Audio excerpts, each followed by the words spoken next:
হ্যাঁ, এটা কিন্তু জিভে জল আনা রেসিপিই বটে। প্রথমেই বলে দিই, আমি অনেক দিন হলো ভয়েস দিতে পারছি না কোনো কারণবশত। তো আজকে ভাবলাম একটু ভয়েসটা দিই। তো তোমরা তো জানোই যে রেসিপি আমি বাড়িতে তৈরি করি সেটাই তোমাদের সাথে শেয়ার করি। তো আজকে সেটাই করলাম।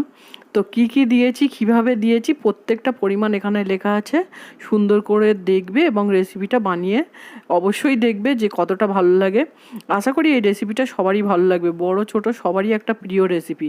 জানো তো, দোকানে যখনই এটা আমি খেতাম তখনই ভাবতাম যে এত কুড়কুড়ে মুচমুচে কি করে হয়। নিশ্চয়ই আমি বাড়িতে একদিন ট্রাই করব, আর যেদিন ট্রাই করব সেদিন তোমাদের সাথে শেয়ার করব। সেটাই করেছি। তো পুরো পদ্ধতিটা এতে দেয়া আছে।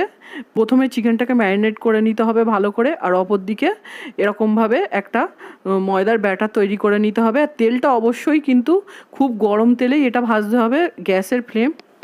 তো হয়ে গেছে। রেসিপিটা ভালো লাগলে